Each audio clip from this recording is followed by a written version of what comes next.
This is Hidden Killers Live with Tony Bruschi, Stacey Cole, and Todd Michaels. All right. This is a case that we have been covering for quite some time. A lot of people have been covering for quite some time, and we're going to dig deeper into it again today because it needs some attention. The Ellen Greenberg case, as you've probably been following around and along for a while, you know, the parents of Ellen Greenberg are supposed to be getting this investigation reopened, looking at it a little bit further, deeper down. That's at least what the courts have said. Have the authorities followed through? The investigators followed through on any of that, any of the follow-up, any of the, yes, we're going to look at this further? Of course they haven't, because it's Philadelphia. And that's how it works in Philadelphia. When you don't want something to happen, it doesn't happen.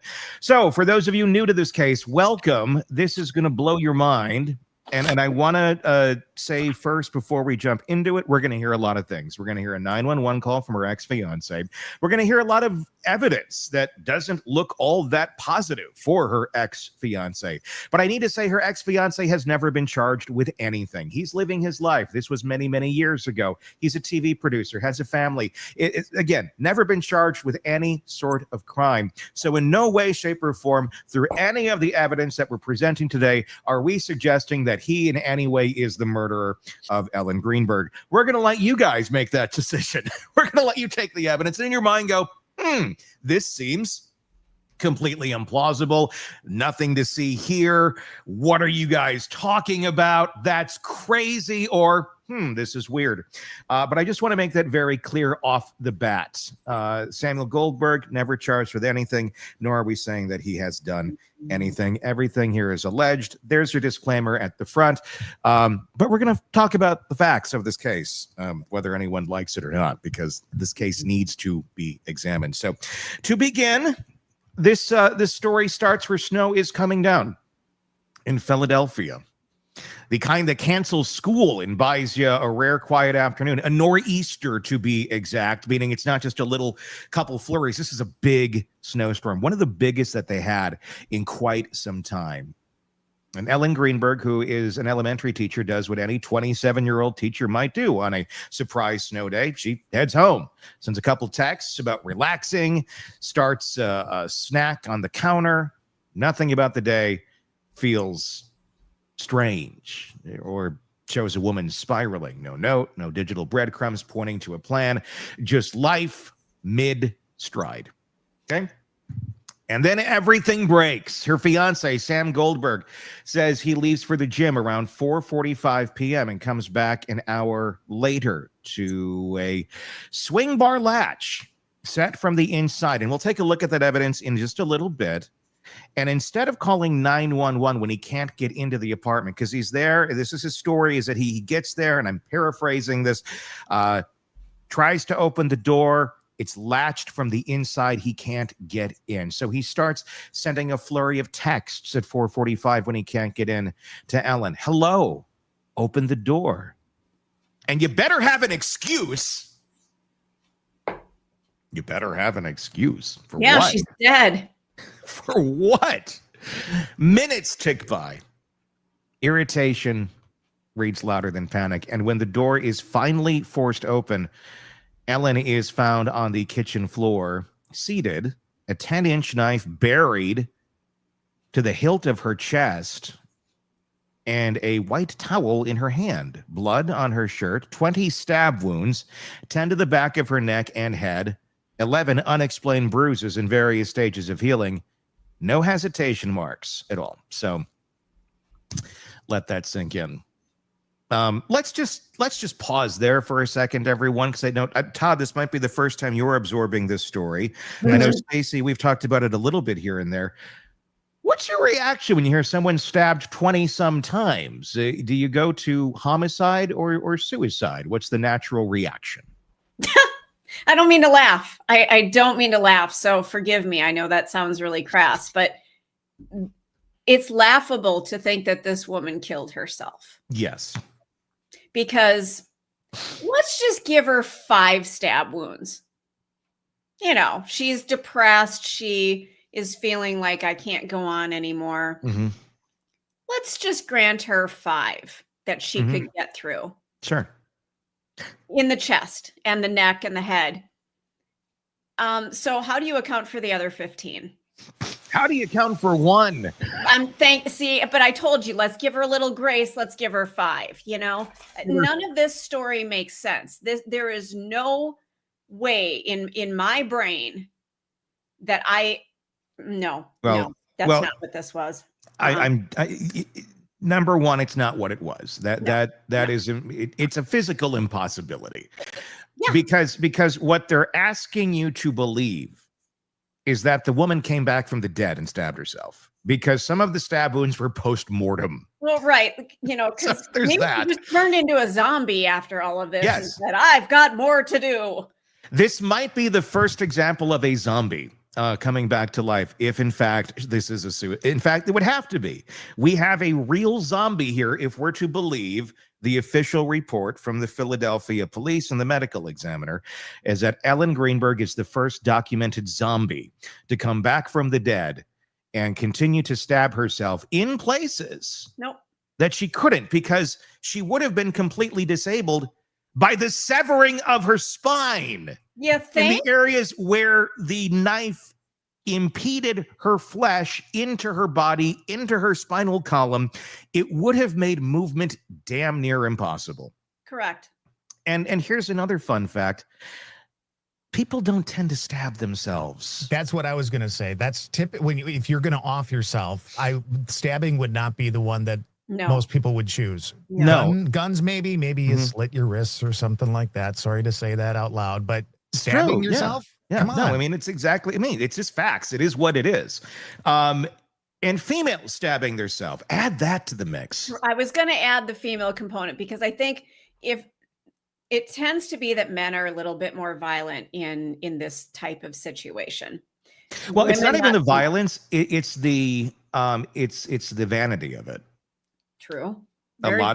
Statistically, women are not going to partake in a suicide that harms them physically in terms of looks, if you will. This was not that. This was, she stabbed herself in the head, and the neck, and half of these stab wounds in the back. Again, ever since we came up with the story, I'm sorry. That was very bad phrasing. Ever since that we addressed this story years ago, I even grabbed a butter knife in my kitchen and tried to get the same trajectory. And I'm very flexible. I practice yoga. I can't get back to where she went. They've got a model showing exactly how this knife impacted her neck. And you can't get that angle with an elbow. It has to come from behind. Yeah, it's again, all these things very impossible. And that's why I want to just kind of establish off the bat as we kind of work through this, because what I'm going to say, how I'm going to explain this is how it's been tried to be explained by the medical examiner and such. And there's been a lot of walk back over the years too, and we'll get to all that. We're also going to get to the 911 call in just a few moments here.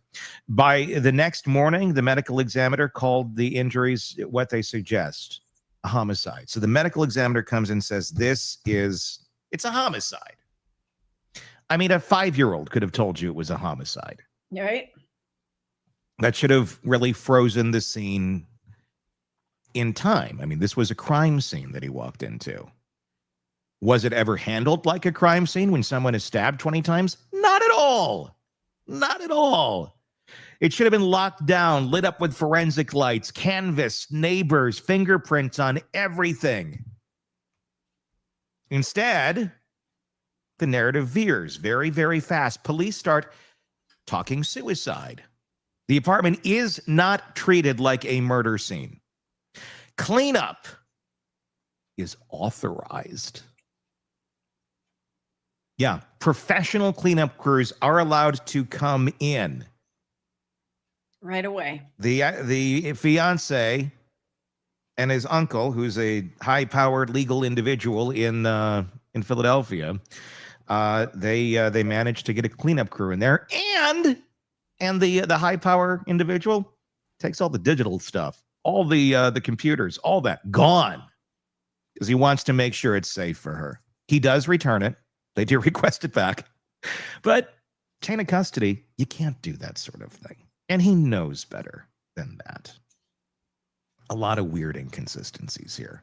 Within weeks under pressure and after consultations, even those involved in the later struggle to document the manner of death flips to suicide. So because of the pressure, the police, the behind the curtain conversations, medical examiner is essentially pressured into changing the ruling to suicide. The public is told to accept what the wounds do not explain. It's not just a story about a locked door. It's a story about the first 48 hours, how choices made between January 26 and February 1st, 2011 set the trajectory for everything that followed. A family blindsided, a city divided, and a case file that still doesn't reconcile with the physics of the human body. So we're going to go through all of this, and I'd love to see your thoughts in the comment section on YouTube. Search Hidden Killers with Tony Bruschi. That's where we're at if you want to comment on YouTube. There's a lot here. Texts, timeline, the door hardware, the autopsy, the about face, point by point. We're going to be asking a lot of questions, but let's start on Wednesday, January 26th, the day that Ellen actually died. So she's there. It's the blizzard. School shuts down early. Ellen, 27, first grade teacher. She heads home. Text a friend. She's going to relax. Again, no sign of crisis in the calls, texts, anything like that. Just a snowy day. Doesn't really feel like someone that's planning to off themselves, but that's not truly always a sign. A lot of times that is very silent, and sometimes people don't know when that is going to take place. Her fiance, Sam Goldberg, says he leaves for the gym at 4:45. He comes back about half an hour later, finds the swing bar lock engaged from inside. Again, this is his story. Keep this in mind. This is what he tells everyone, and this is what a lot of the decisions are based on. Simply someone stating what only they can claim, but can't really back up with actual evidence, other than this is my eyewitness testimony. Instead of calling 911, that's when we get the text. Hello, open the door. You better have an excuse. All of that. Sam later tells police he talked to a guard at the apartment, then forced the door. Again, all part of the official story. Here's the thing that's come out in the last year or two. The guard that was there said he wasn't there. Said that never happened. I wouldn't go up there with him. I wasn't helping him get the door open. That part of the story, he said, is not true. Made up, if you will. Now, Sam's story has stayed the same. Sam hasn't really talked at all about much of this to any sort of extent. He kind of just disappeared into the ether after this, never to be heard from again, living a life and, apparently not a lot of concern for finding justice for the woman that he was about to get married to. I guess to each their own. Some people walk away really easily. But in this case, the guy that was supposedly there, witnessing this, able to back up his story, says, no, that story never happened. Why didn't anyone realize that the guy that's part of the story wasn't part of the story? Because there wasn't an investigation. So what Sam told people is what went down on the record, and that's where it stopped. Nobody went to go and say, were you there? He says this, never looked at at all. That door that was forced open, we'll take a look at that photo in a little bit, and you tell me if that's the evidence of a door jamb being broken open. Doesn't really quite look like it. So I want to begin with a 911 call. Everybody reacts to trauma differently. Have you guys ever had to make a 911 call? Have you ever been in a situation where it's like, holy shit, stuff's hitting the fan. You have to You have to react in some way, shape, or form. How have you guys been in those situations if you've ever had them? Todd, go ahead, because I was an EMT, so I've seen both sides where you're the caller and you're the respondent. I literally, it was just a time when I was on driving and I saw an accident in front of me with a vehicle that went through a red light, got slammed really hard by a semi, and it was not a good outcome for that individual. And I got on the phone, and I know that I was kind of crazy and huffing and puffing and not able to really, speak well and all that, because I just seen some crazy stuff. But I've done it, and yeah. And that's someone you didn't know. Right. That's somebody I did not know. Yep. Stacy? Yeah.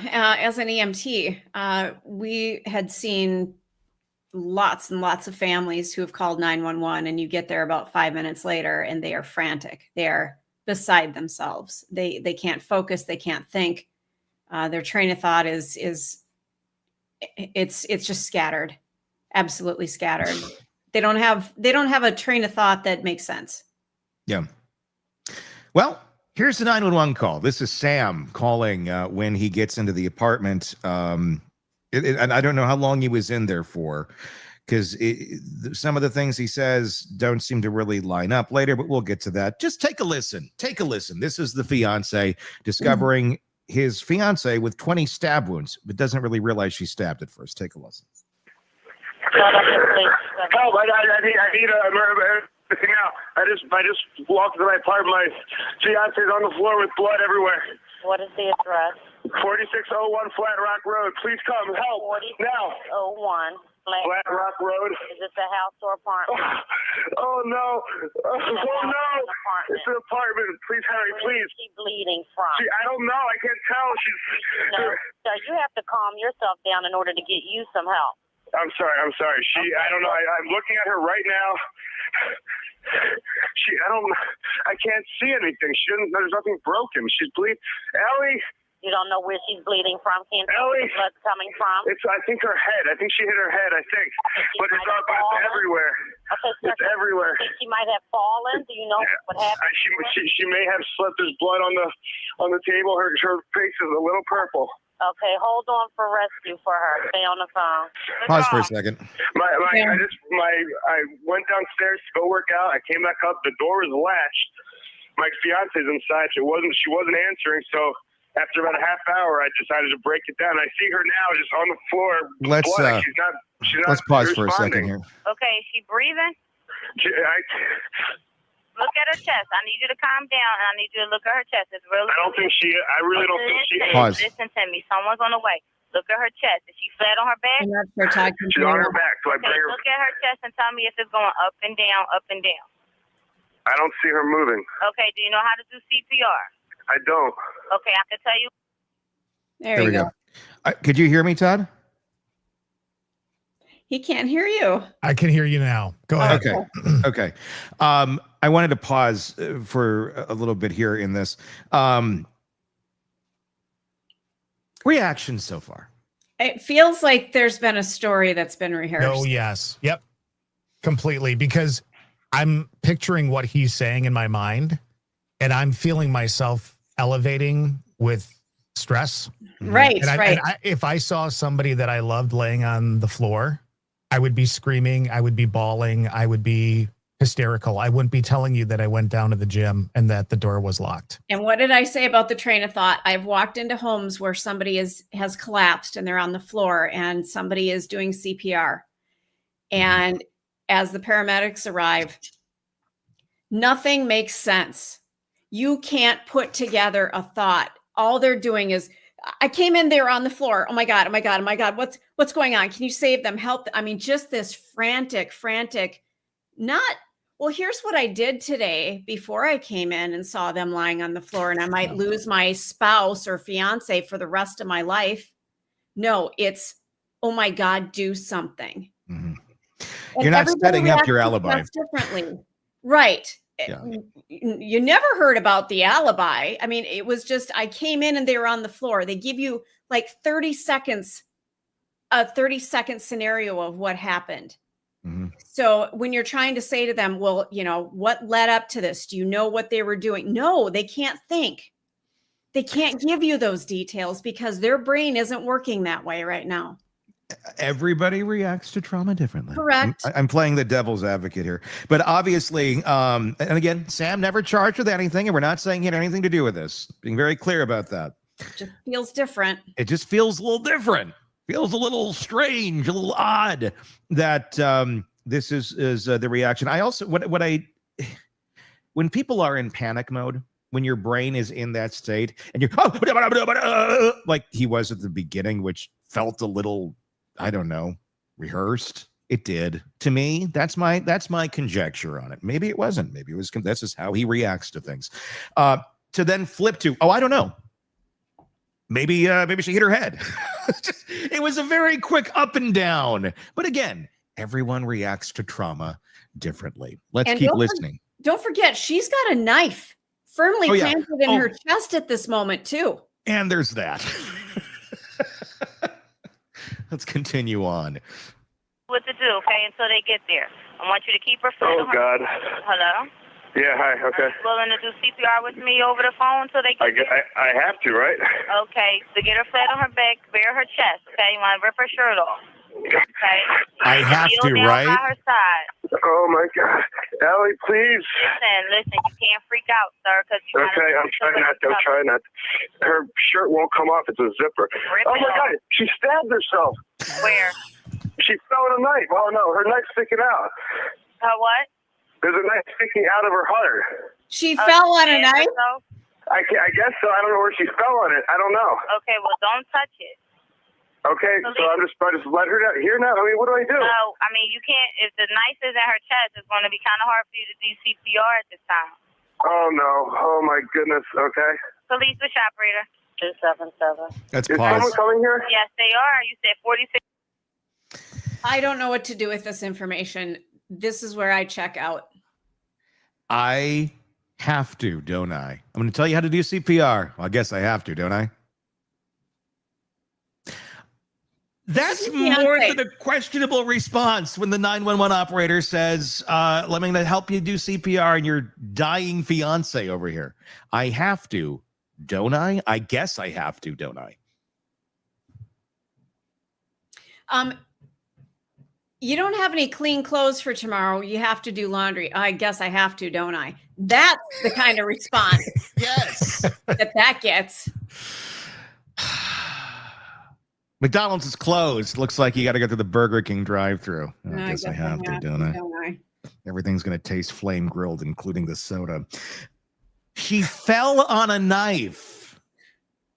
Again, as we always say, conjecture, but even the 911 operator is like, what the hell is, what am I dealing with here? Like, because like you said, Stacey, she's probably dealt with a lot of manic people who have just realized something horrible happened to a loved one. And this does not, I'm guessing, does not seem like that to her. No, I've never seen a response like this. When you walk into a situation where you're watching somebody's world fall apart, because that's what's happening when somebody has collapsed or is dead, but they're on with 911 and the paramedics are there and they're praying that you can do something for them. Mm-hmm. This is not the reaction you're getting. Who falls on a knife? Well, and again, I always lodges directly into your heart. Yeah. You guys, this is where I always come back to, and I only say this because I kind of grew up with this thought process. Like, you know, if a woman was battered and she had a black eye and she was wearing the sunglasses, didn't want anybody to know, and I fell down the stairs, you know, and it's like, well, nobody believes that shit. Okay. But if you don't want to talk about it, we won't talk about it. Okay, fine. Well, that's exactly what this was. Like she fell down the stairs. She fell into the knife. Even more unbelievable. I mean, and she fell on a knife. And the descriptive part of this, directly into her heart. Mm-hmm. How would he know that? How would you know that? How would he know that? You don't know, like, if it missed it or if it's like at an angle, or there's a lot of ways where you would say there's a knife in her chest, not directly in her heart. Also, and again, just guessing here, but if I came upon somebody I loved who was lying on the ground, possibly bleeding, I may take a little bit closer look at what the hell happened so that when I called, I knew that there was a knife sticking out of the chest. I mean, I realize you're frantic and stuff, but you do take a moment to look at the situation and try and figure out what happened, because that's what your brain wants to do. That's what a sane human being would do. And that's the thing with this. If you walk into this situation, you wouldn't just immediately call 911. You wouldn't just see her on the ground over there and go, let me call 911. You'd rush over. You would. If you could help. See what's going on here? Is there something I can do immediately rather than waiting for 911 to show up 20 minutes later or whenever that happens? And by the way, there's a blizzard going on, so it might take a little time. You would be right there. You'd be looking at the situation. Well, can you get her shirt off? Oh, she's got a zipper on. You notice the zipper before the knife protruding from her chest? Thank you for that, because I picked up on that as well. He's more in tune to what her attire looks like than the Halloween knife sticking out of her chest. It feels more like that wasn't part of the plan. I don't think he planned. I shouldn't say that, because I don't think he planned anything. I don't think he has anything to do with this. I don't know any. I mean, I would say if you're in that situation, it looks very, very suspicious if you did plan this, and I'm not saying he did, but if you were to have planned this and you call 911 and you kind of think, okay, here's how I'm going to spin this and it's going to go smooth and no one's going to ask questions. Somehow no one did. And you're not expecting the 911 operator to say, we're going to try and do CPR here, which you should expect they're going to say that to you. But he seemed a little thrown off by that.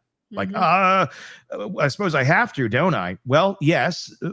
Why would you be hesitant on that unless you already knew there was a knife in her chest? But the way that this call goes is a few moments after she says, you should do CPR.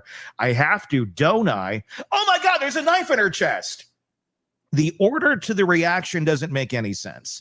If you already knew there was a knife in her chest, you would have said that to the 911 operator. You would have a moment of shock after the fact that you can't do CPR because there's a knife in her chest. You could have said that right away. I can't. There's a knife in her chest. But this discovery comes later after the initial hesitation of not wanting to do CPR on the woman he's engaged to, who, by the way, her ring is up on the counter. Okay, now what? That doesn't sound like a break-in, and she fought back, because why would you leave the ring? Well, and look, this story, if you really, really dig into it, we don't have time in an hour to go through all of the idiosyncrasies of this entire insane story. She had been having some mental health problems, and that was documented. But it was normal stuff: anxiety, depression, things like that almost all of us deal with. And then that was thrown into the mix of, well, she was anxious, she had depression, must have killed herself. She had been very stressed, according to a lot of friends, not herself as of late. Many people saying that that's not always just the results of anxiety and depression. And why is she having anxiety and depression? Is it situational? Is it something that she has a pattern, a history of, where this comes on, regularly, every year, seasonally, whatever? What's going on there? She seemed to be sort of out of sorts to a lot of people, but also not suicidal. She was working at trying to just elevate herself, like we all do when we're feeling down, of trying to get yourself better. Again, not suicidal. So this is all thrown into the mix in the greater details of the story.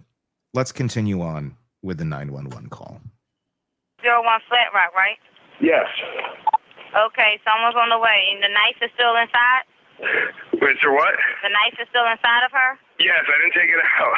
Was it her chest, or what area? It's in her chest. It looks like it's right in her heart. Okay, someone's on the way out there. Okay, just get. Oh my God! How old is she? She's 27. 27, and there's no sign of life at all. Like, No, pinch her under her arm. no, please don't be. What? Pinch her under her arm and tell me if she responds to pain. She's Ellie. She's not. Her arm, her hands are still warm. I don't know what that means, but there's blood everywhere. I mean, I know, but you can't, and the knife is still inside of her. How far? Can you see how far it went in? it looks pretty deep. Okay. It looks it's a long knife. Don't touch anything. Yeah, don't touch anything. Okay. I'm not How do touching you know how anything. long it is? It's I in can't her. believe this, though. So wait, it was just you there with her, We're the only ones here. and she ran in the door. You said latched it shut. No, I went downstairs to work out, and when I came back up, the door was latched. Like it was, it wasn't like it was, it was like locked from the inside, and I'm yelling. Pause for just a second here. So I was Do you hear how calm he just became? Yeah. Yeah, because he Again, had to when go he's- back to the story. He's got to get his story right, right? That's what it feels like. And again, he hasn't been charged with anything. Innocent until, all that stuff. He hasn't been charged. But I'm concerned at how he just shifted gears. Yeah. Hey, some people in very traumatic situations are able to kind of compartmentalize and move things around. That must be what's going on, right? Must be. Let's keep listening. So I'm Was your house yelling and broken into? No. So there's no sign of a break-in? No sign of a break-in at all. I mean, there will be when you get here because I had to break the latch, but to get in. Okay. Said that a lot. Yeah. you go. Said that a lot. Is that the end of it? That was where it ended. Oh gosh, I thought that went longer than Yeah, that. it's only 4 minutes. Okay. So that is the that really is the big piece of that phone call, is what we heard right there. Can I ask a question? Yeah. And again, I'm going to say it. He hasn't been charged with anything. Yeah. Is there any way that these two had a fight and she had the door latched? Well, that's the story. But I mean, it is the story. It's not the story. Well, the story is not that there was any sort of fight, but the story is that the door was latched from the inside. That was, I think, what is being viewed as whoever did this. It's a pretty strong alibi if the door is latched from the inside, right? Yes, I'm going back to the ring being on the counter. Did she end things with him? We don't know the answer to that.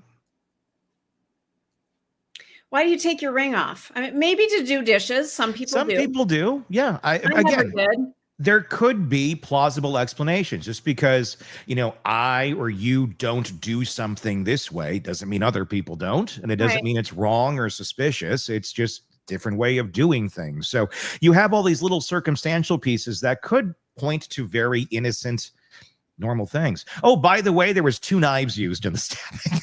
So Because you want to switch knives when you're dealing with. you got to make sure you're getting those cuts in. Yeah, you right. really got to make sure. Yeah, oh, that one's really dull. I should have sharpened that one. Let me grab a different one while I'm, no.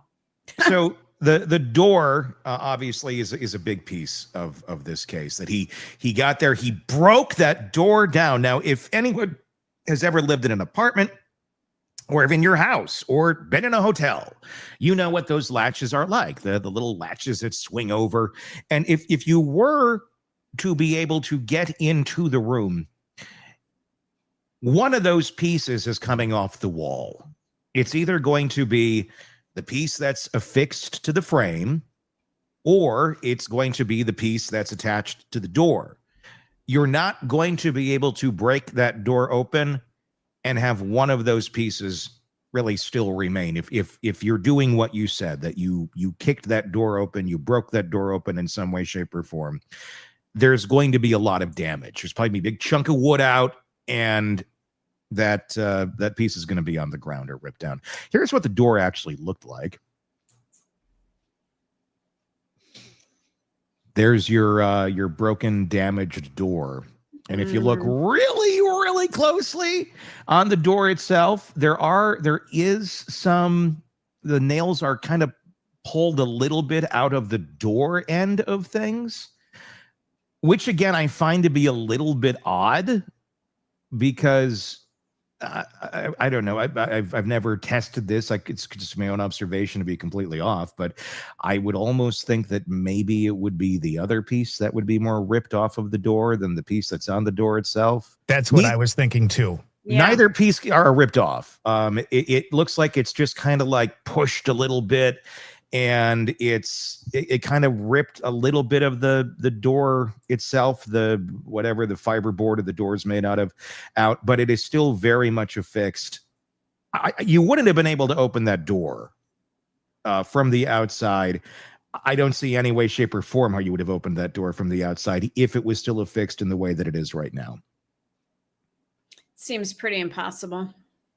I mean, I could be wrong. Maybe someone did. I mean, but the story that it was latched from the inside, that is a very strong alibi, if it's true.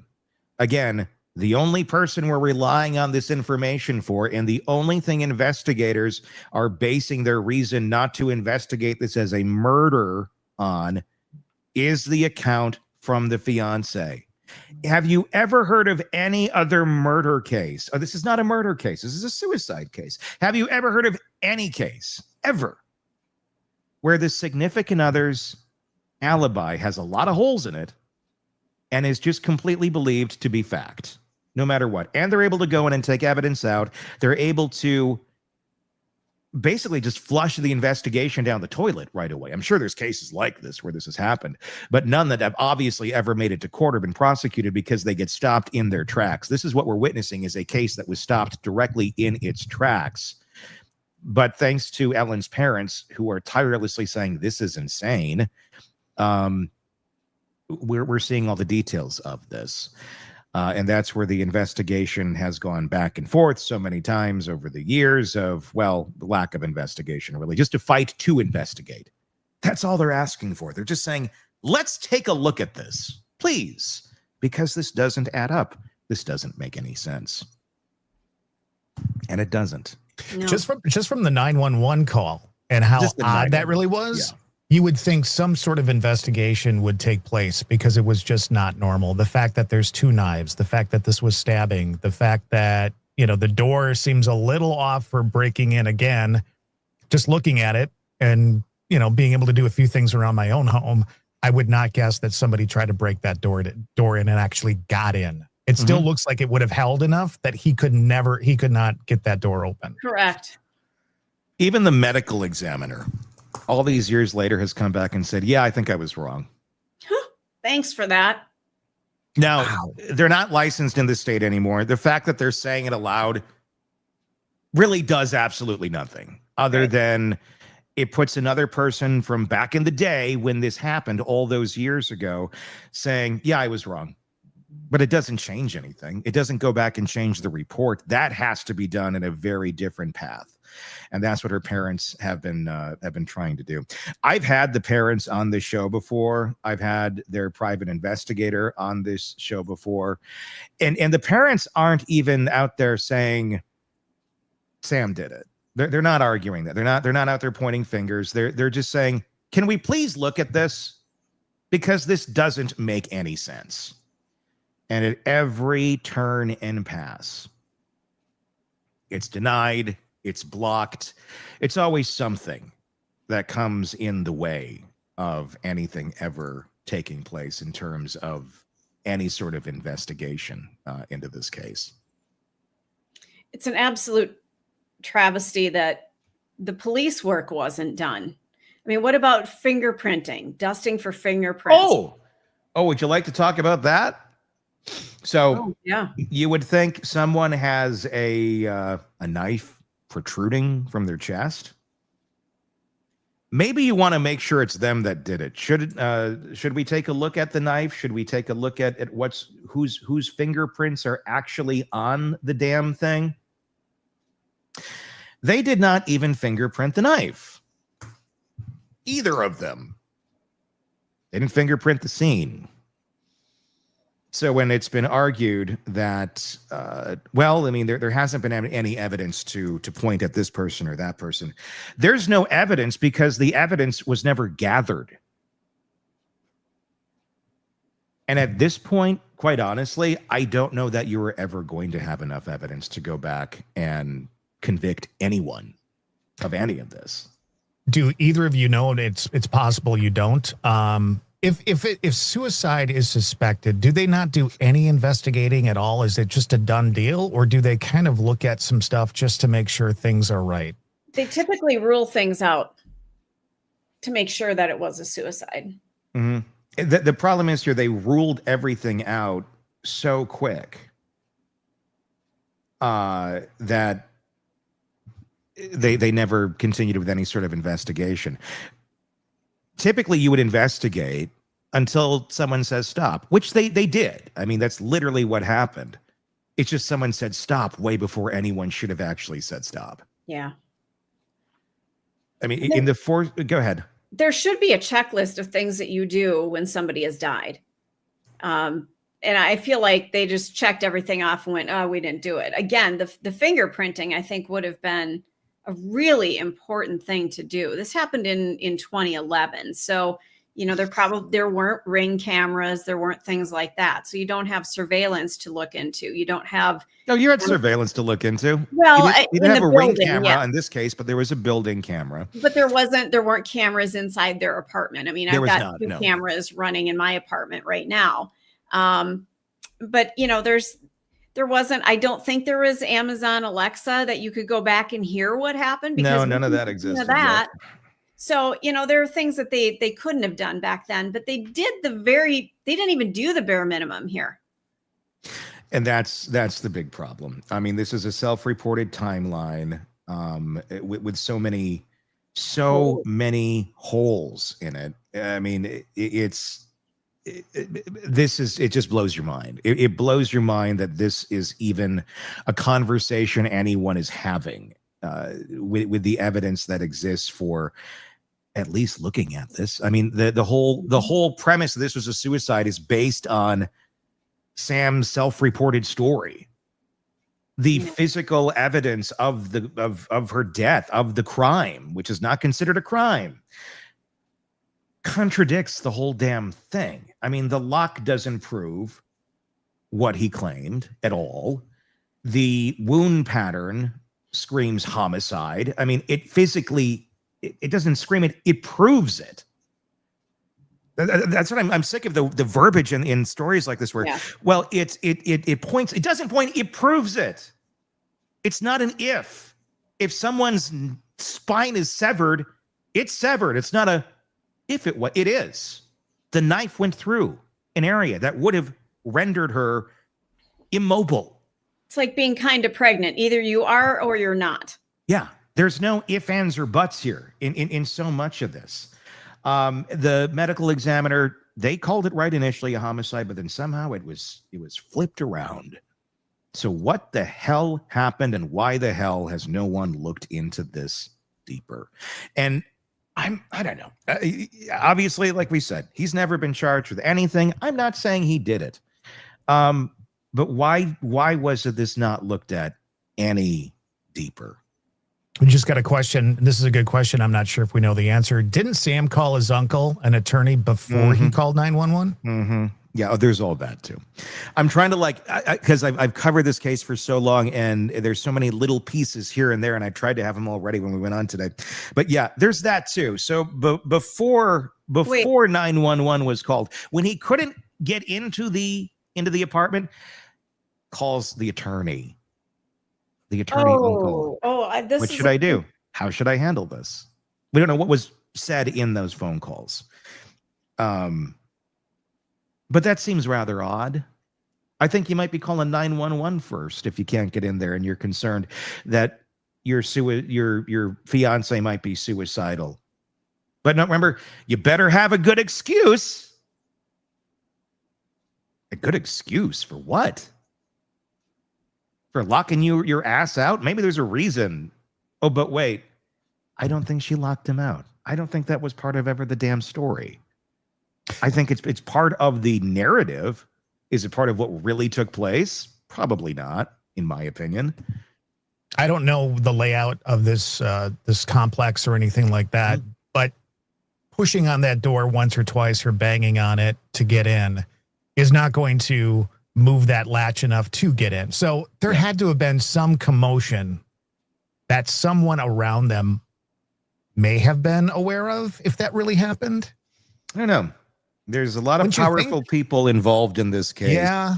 And that's why we're saying 50 times to Tuesday that Sam has never been charged in this. We're not saying he's guilty of any of this. We're just saying this looks weird. Yeah, it looks extremely odd. Let's bring up the graphic of the stab of the knives in case anyone's never seen this before.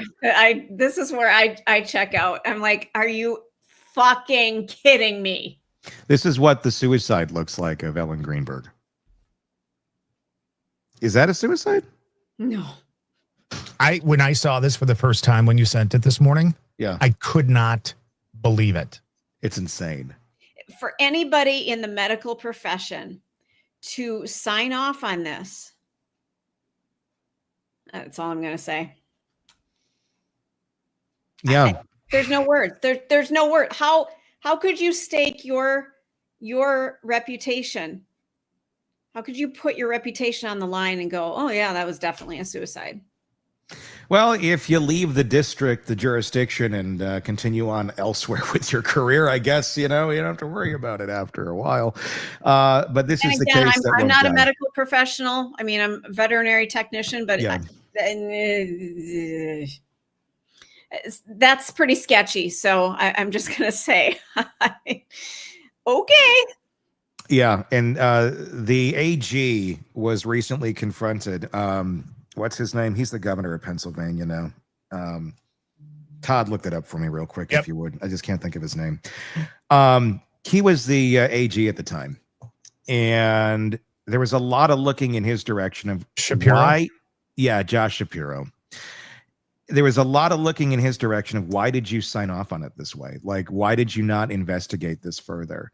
And Brian Anton of News Nation confronted him at like an elementary school a couple months ago in a press conference, asking why are we not looking at this deeper? And it was kind of an awkward moment. He was not expecting questions on this case at that moment in time. And the reaction was just a big bullshit reaction of, well, people just don't seem to want to accept the outcomes. I know the family is very hurt. The typical bureaucratic politician, very sad for the family, but some people just, it's hard to accept, what the findings are. And that's basically where he left it because he's going to probably try and run for president. And this is a really bad stain to have on your ass if you don't you don't want it exposed or hurt your chances at the presidential run. So we'll keep screaming this because if you're willing to cover this up, you're also not qualified to be the president of the United States. Now, that doesn't say much about what we're dealing with right now, but still, I'm sorry. This is a red herring that will continue to follow you unless you'd like to do something about it, Josh. I just cannot. No, of course the family is unhappy. Look at this. If this were a family member of mine and they tried to tell me this person committed suicide, I would be losing my mind. Here's the problem.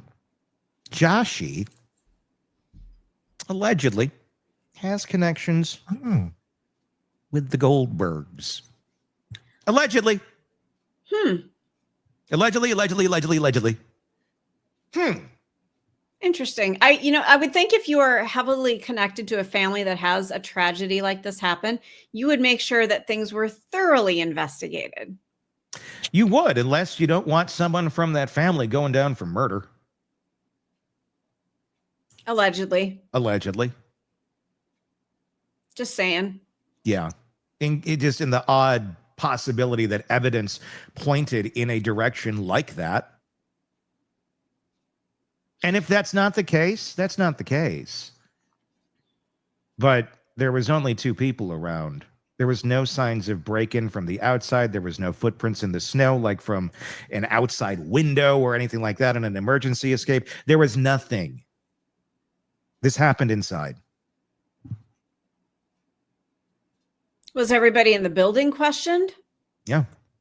I mean, only murders in the building is a show on Hulu. Well, and look, if you're wanting to cover something up, there's ways you can get people not to talk too. Just because you questioned everyone in the building doesn't mean you questioned everyone in the building or wrote it down.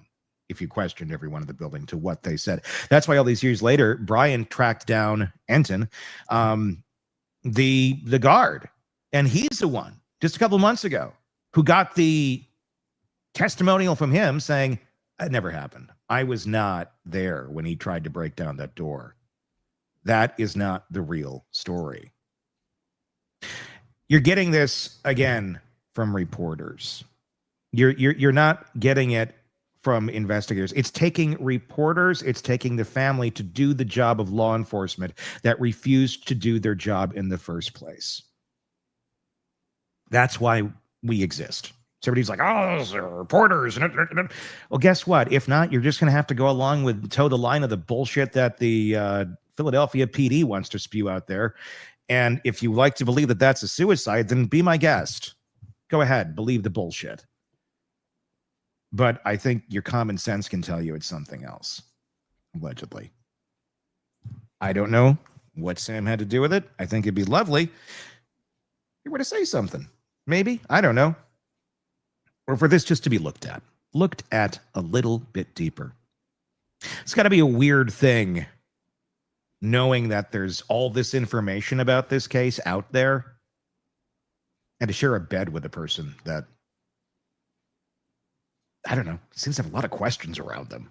It's got to feel weird. Unless you just never absorb that and you never take it in and you never think about it. That may be the case too. But there's just so many damn questions. And his story is his story. And until we hear any different, that's what's on the record. We'll have to see where this goes. There's another hearing again scheduled for later October, which will just keep punting this down the road, I'm sure. We'll investigate that. We'll say we're going to investigate that. Is there anything that's going to force us to investigate it? No, but we're going to say we're going to. That's what's been happening. And that's the latest. So that's the Ellen Greenberg case and where it sits right now. Earlier, actually just last month, I had a chance to sit down and have a conversation with Eric Faddis, defense attorney. We dived into where this case was at the time. This was before the hearings that took place this last week. But here's a look at where this case is sitting. In just a few minutes after this, we'll come back with defense attorney Bob Motta from the podcast Defense Diaries. We're going to talk some Donna Adelson and also the latest in the Aaron Spencer case as well. Here's that conversation with Eric Faddis. This is Hidden Killers with Tony Bruschi. Here now, Tony Bruschi. Imagine your daughter is found stabbed 20 times, including deep wounds to the back of her neck. That's a stabbing. That's clearly not a suicide, right? The medical examiner first said homicide. Then, after a closed-door meeting with police, said suicide. No arrest, no suspect, no grand jury either. So you fight, you ask questions, you call officials, and for 14 years, all you get is redirected. It's like the infamous being on hold forever. Hang on 1 second while we transfer your call. You know, we all know that music, the one that haunts you in your dreams. Anyway, first the Philly DA recuses. Then the Attorney General takes over, only to kick it back to the DA's office, who then hands it off to another county. Each agency claims they can't move forward. No one wants the case. No one wants to admit it was mishandled. And all the while, your child's death certificate still says suicide. Today, we're unpacking the legal maze that has kept justice from the Greenberg family for over a decade. Former prosecutor and defense attorney Eric Faddis joining us to walk us through exactly how and why the system keeps failing, shifting, and stalling instead of acting. And Eric, I mean, this is a crazy case. I mean, this has been going on now 14 years, like we said. I mean, you've seen both the inside from a prosecution standpoint and defense.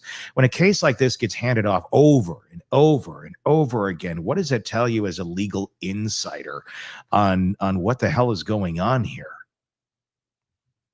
It tells me, one, that there is some information that might be exchanged behind closed doors that folks would certainly want to learn, because it's unusual. It's peculiar for those to have this sort of rotating group of prosecutors who all don't want this case.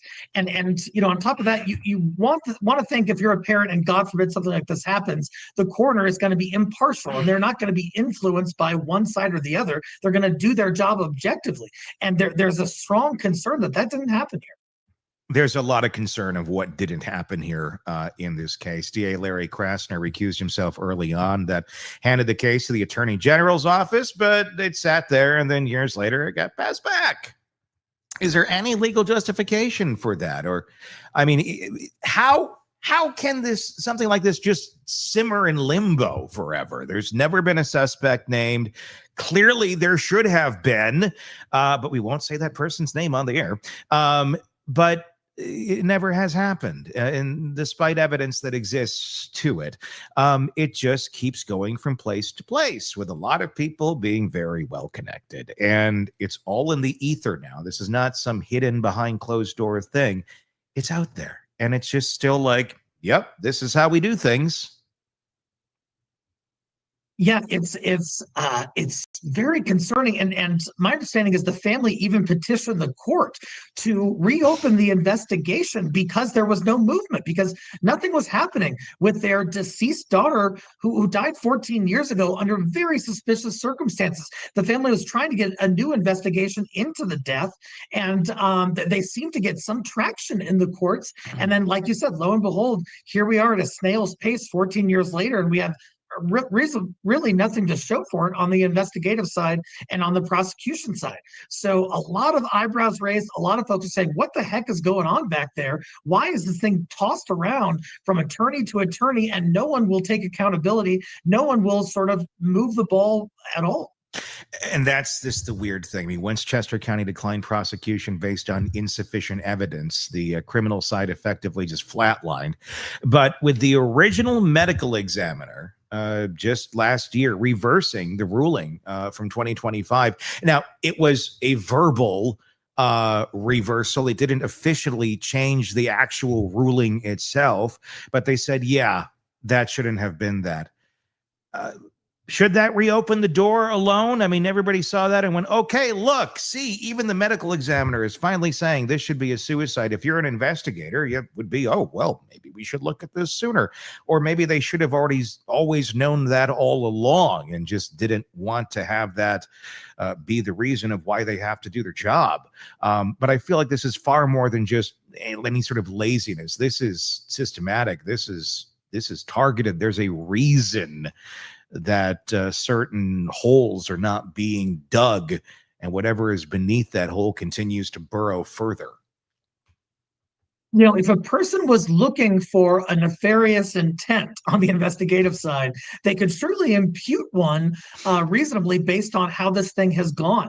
And you know, that's one of the tragedies in the delay in this case over the course of years, is that as time goes by, you know, witnesses die or fall off or move, evidence becomes stale or is lost, investigative reports sometimes can be lost, and so it becomes so much harder with each passing day to prosecute the case and try to find justice for this poor woman who couldn't have stabbed herself in the back of the neck, you know, and stabbed herself 20 times to by way of suicide. No one in their right mind believes that.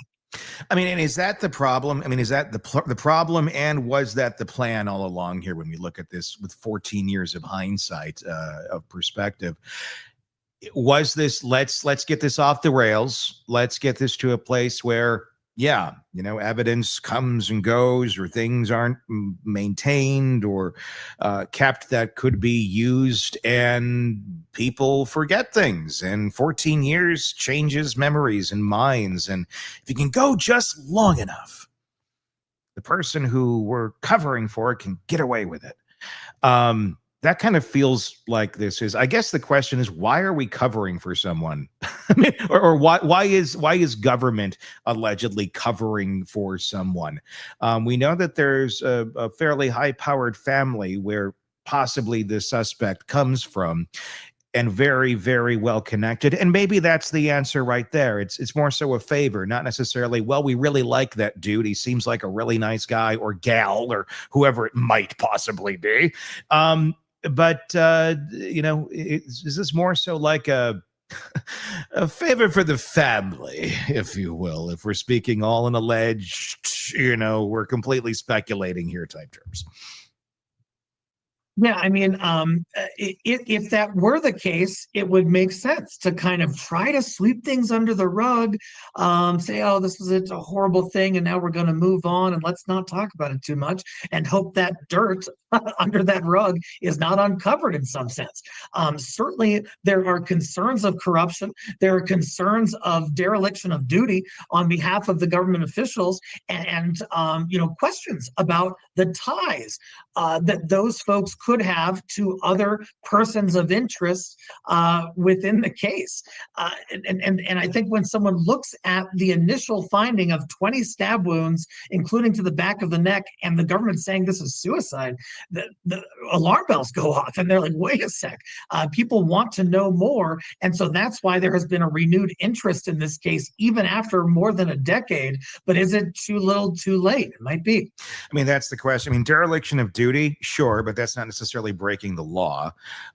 It seems like, really, for the most part, everyone has operated within the legal confines of the rules of the game, for lack of a better term, and have used those rules of the game to their benefit, even when kind of stretching them out in places where, one may go, that might not be ethically right, but it is legally okay. It feels like a lot of that has gone on in this case, and a lot of political motivation as well. I mean, this is a politically, I guess, somewhat risky case. I really don't quite understand why it's a politically risky case, because I think anyone who looks at this case is pretty much like, yeah, she was stabbed. I don't see how that goes from a Republican to Democrat type view.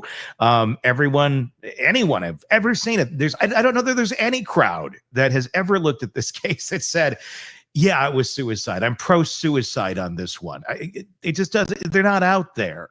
So why it's politically risky, I don't know. I would think it might be more politically risky by who you might be pissing off higher up that may have some connections to the actual suspect, or should be suspect in this case, that has never actually been named a suspect, rather than the actual public itself and those repercussions. I don't know. I'm trying to figure out what makes sense here. Might be more grave than even what you would have from a public perception. Yeah, and Tony, you make a good point in terms of, folks allegedly serving their own interests in the investigation, but staying just inside those guardrails, just inside those legal parameters, but still kind of finessing that system. One illustration of that in this case is where the coroner initially determines that this was a homicide because, 20 stab wounds to the back of the neck. Seems obvious. But then the police meet with the coroner, and the coroner changes the conclusion to suicide. Now, there's nothing unlawful about the police meeting with the coroner. That happens routinely in death cases in Colorado, where I practice, and elsewhere. If they were exerting some kind of influence to cause the coroner to testify falsely, that's one thing. But it kind of just seems like there was some conversation and maybe some assertions, and that those folks kind of all got on the same page. For what purpose? Is it some malicious purpose? That's a question on a lot of people's minds. And incompetence quite often can masquerade as malevolence. And that's another angle to this that I'm wondering about, because again, it's all allegation. We are just speculating here. If it's not the first thing we talked about of covering for some sort of powerful family or person or whatever it may be, if we're going to go down that road, let's go down the other road. Is it covering for just a really shitty investigation of people who didn't do their job right, who didn't clear this crime scene and investigate it effectively? I mean, literally, there's so many things that were screwed up on this case from day one with very, very bad investigative work that totally compromised the case. Is it more of that? Is it more of, we don't want to get sued? We don't, they already are being sued. But maybe originally preventatively, we don't want to be sued. We don't want to look incompetent. So let's just keep bouncing this around here over internally within our infrastructure. And no one's going to get it out there because legally we don't have to technically do anything with it. We can just say this and keep it in our camp until you can't. But they seem to have been able to keep it in their camp and not have to go where they should go with it to protect themselves, even with the public outrage and the outcry. They still are like, nope, here's how we're keeping it. Is it a saving face effort more than it is covering up effort? Well, without question, there were errors in the investigation that, like you said, compromised the ability to even prosecute this case early on. And on top of that, whenever you have a death case, you have a young woman who has 20 stab wounds, there's pressure. There's a lot of pressure on law enforcement, on the coroner, on everyone else to sort of get this right. And perhaps if they realize, oh, we totally screwed that up, we didn't get it right at all.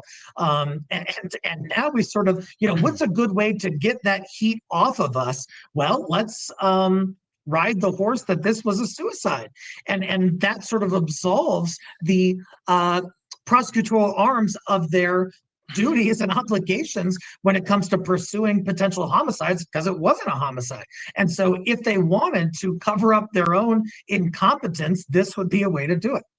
We see so much of that, and I wonder how long this will remain a mystery. Or if it will forever.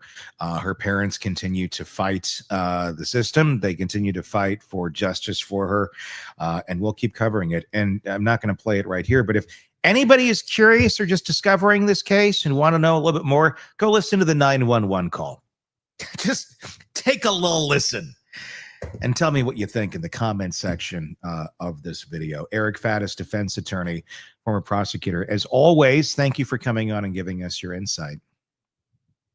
Want more on this case and others? Then press subscribe now and don't miss a moment of true crime coverage from Tony Bruschi and the Hidden Killers podcast. This is Hidden Killers Live with Tony Bruschi, Stacey Cole, and Todd Michaels.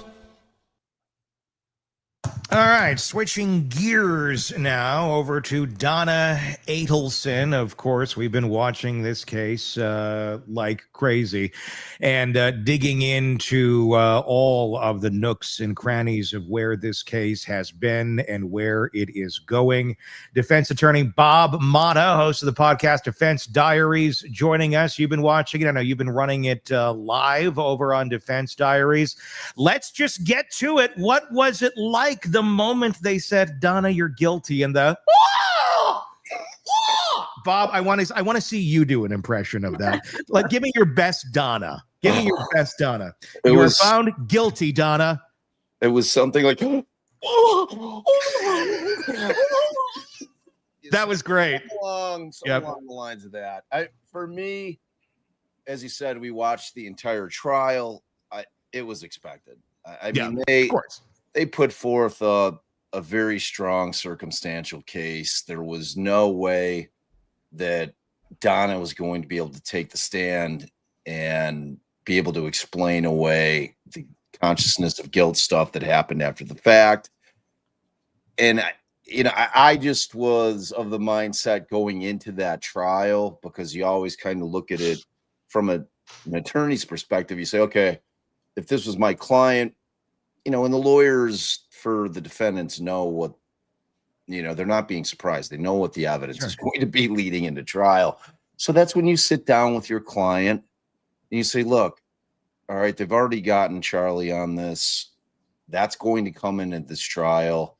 They've already gotten convictions on, the two hitmen and Katie, and that's coming in a trial. So they're able to build this narrative that is damn near impossible to overcome. And then when you pepper in the actual evidence that they have, and when you look at it, if I were to write it on a piece of paper, the 3 or 4 things that I think that got her convicted, and I slid it over to you and I said, hey man, you think we should try to prosecute this person? And you looked at that alone, just those 4 things, you'd probably like, thin man. But when you have the entire backstory by way of the way that Georgia was able to knock these dominoes down in succession to where you have that and you know what's coming in at trial, it then becomes a very, very powerful case because you really need all of that backstory to give context of why these 3 or 4 seemingly little things in terms of just a text of a few words, you know, of a bump and her making a call and her texting Charlie, like all those things just on their own without that backstory may have been a tougher case, but that just wasn't what we were dealing with here. So ultimately, you know, you think about the conversations that may have been taking place between Donna's lawyers and Donna about, well, do you want to take this to trial? You know, I mean, if you're a good attorney, you're giving your client the honest evaluation of their case and what their likelihood of success is at trial based on bad facts. You know, you can look and say, these are very bad facts. I don't know, you know, this isn't a silver-tongued issue where we're going to be able to talk your way out of it. And, you know, yes, we can give some kind of alternate explanation of why maybe you were trying to go to Vietnam on a one-way ticket. And, you know, maybe we can explain away with context clues that push people the other way on some of the things that you said. You know, maybe we can attack the fact that they can't really geolocate you. However, we have this huge problem of you texting Charlie saying I'm outside. So, do you think that's how that conversation went though with Tom Petty? No, I mean, no. Do you think I'm kind of picturing more of a, my kids don't even call me anymore, and I don't get to see them, and they're accused after all I've done for them, after all those winnings I made on Wheel of Fortune years ago. Pat Sajak even said, "You are a good mother." Pat said I was a good mother. Vanna looked me in the eye and said, You are a shining star. I wish I looked just like you. I wish I just looked like you. Tom, what do you think I should do? Well, I think you should do exactly what you've been wronged. Those kids, they I know they don't call, do they? They just don't call. They don't call. I'm going to bring that up. We've lost Tony. More like how it went. I don't think it was the calm, collective conversation like you were describing, where it's like, maybe we could go this way, maybe we go that way. Yeah, and for the record, it's Tom Spade. She's definitely the love child of David Spade and Tom Petty. You've been saying Tom Spade. I've been saying Petty. Yeah. No, man. Yeah, that's true. From Donna's perspective, she has little to no motivation not to go to trial. Yeah. Right. I mean, for her, it was always going to be, I'm going to roll the dice. I think in her warped mind, there's this kind of element of a Lori Vallow type narcissism that exists with her, to where I think that she had fooled herself because of the passage of time in terms of when they finally arrest Charlie and they get him convicted. Like, I think that she had convinced herself that they really didn't hire somebody to kill Dan Markel.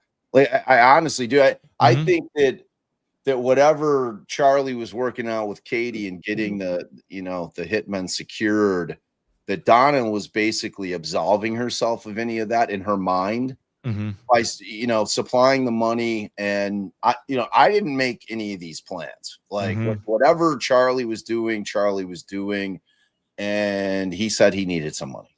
And according to the rules of Donna in her mind, the Donna rules say, well, just because you're signing the checks doesn't mean you killed him. That just means you're signing a check to an employee of Charlie. It's Charlie's business. I don't know.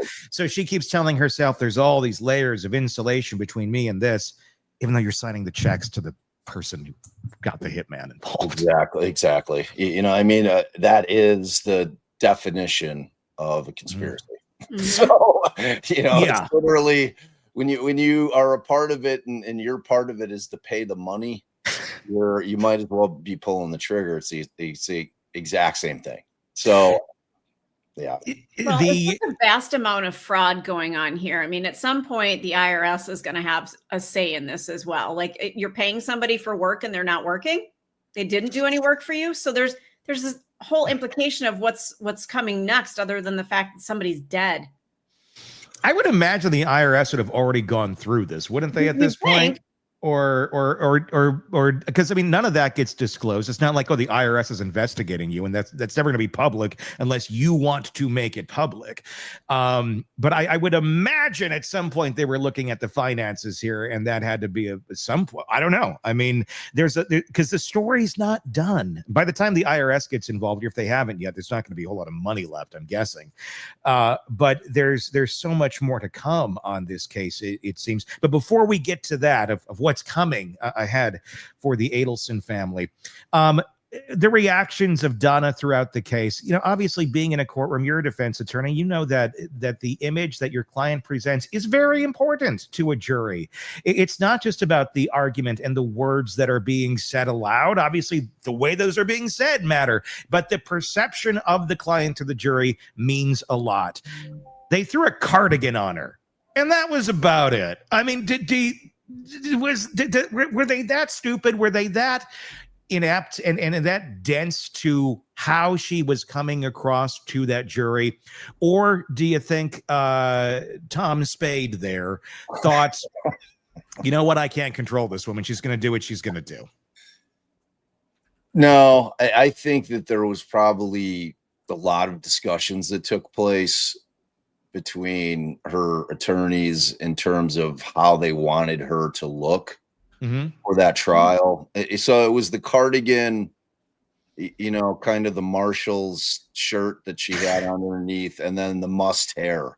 The must hair, like it was those three components together that they were trying to roll out the sweet old granny type deal. So as opposed to, you look at Donna, they're a well-to-do family, or they were. And you look at her prior to prior to them starting to get arrested. Yeah. Before that all started to take its toll, she came across as a sophisticated, well-to-do woman in terms of how she appeared. And in this particular type of case, where you have this story, this theory by the state that, look, this was a very well-off family. This was a woman who was absolutely obsessed with getting her grandchildren to where she could see them at will. And she was really the matriarch of the family in the sense that she continued to be able to manipulate her children long into adulthood.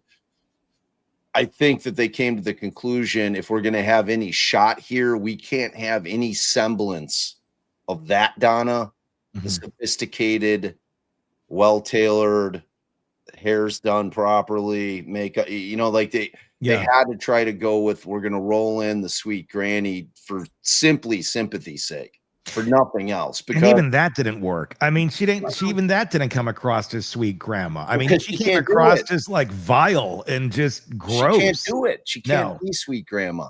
But the ironic thing is, Tony, when you hear her with her grandchildren and some of these like overhears, and that the kids are, she was a very loving grandmother.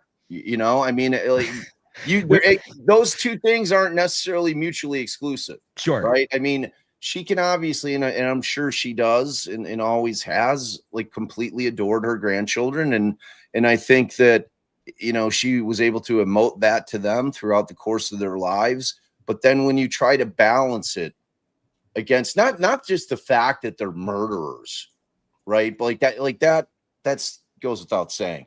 But when you try to reconcile the fact of, okay, you've got a woman who, by all accounts, loves the hell out of her grandchildren, would do anything for them, right? Yeah. Is so short-sighted that she doesn't understand at the moment in time that if they do what they're thinking and talking about doing, that it is going to destroy those two boys' lives in a way that nothing else on the planet could. Like for them, or for all of them to be that blind in terms of the impact on those kids is what really disgusts me more than anything else. Yeah. Because if you if you just break it down to brass tacks, and this case was really about them just trying to get the kids down to South Florida, and they'll get over Dan being gone. Like, I mean, just the ability for them to be able to block out anything that was commonsensical about, well, what happens if we get caught?